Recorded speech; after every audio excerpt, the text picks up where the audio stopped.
जो ओरल चीज है वो तो सामने नहीं आ सकती ना। देखिए, फौज ने इलेक्शन बिल्कुल ठीक करवाए हैं। जो फॉर्म 45 है वो आज भी पूरा है। दोबारा इलेक्शन कराने की भी जरूरत नहीं, सिर्फ फॉर्म 45 इकट्ठे कर लें, उसके ऊपर सारे रिजल्ट क्लियर हो जाएंगे। तो आपको क्या लगता है किस पार्टी के लोगों ने ये जीता है? फिर कमिश्नर साहब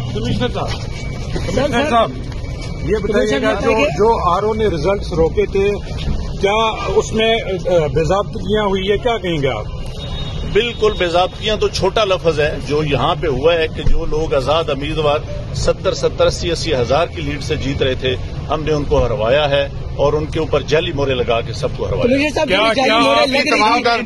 आपने किसी से कहा कि सब कुछ हो रहा है, गलत हो रहा है, इसको रोका जाए? देखिए, मैं ये सारी इस गलतकारी की जिम्मेदारी अपने ऊपर ले रहा हूँ और साथ आपको बता रहा हूँ कि जो चीफ इलेक्शन कमिश्नर है, जो चीफ जस्टिस है, वो भी इस काम में पूरे शरीक है। तो किसके कहने पे सब कुछ होता रहा? ये इतना सब कुछ हुआ, आखिर किसके कहने पे? आपके ऊपर कोई दबाव था? किसने ऐसा किया? मेरे ऊपर कोई दबाव नहीं है। मेरे बाप दादा भी अंग्रेजों के खिलाफ और सिखों के खिलाफ जंगें करते रहे हैं, लड़ते रहे हैं, ये मुल्क बनाने के लिए। अब मैं इस मुल्क को तोड़ने का हिस्सा नहीं बन सकता। कमिश्नर साहब, आपने रावलपिंडी की बहुत बड़ी खिदमत की है, आपने बड़े बड़े मेगा प्रोजेक्ट पे 24 घंटे काम किया है।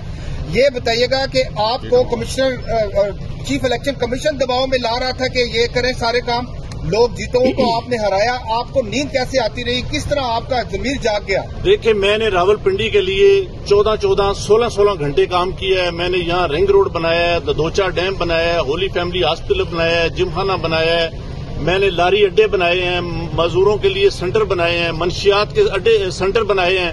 सब कुछ मैं अपने मुल्क की बेहतरी के लिए करता रहूं, लेकिन आखिर पे मैंने जो इस मुल्क के पेट में छुरा घुंपा है, मुझे वो सोने नहीं देता। कमिश्नर साहब,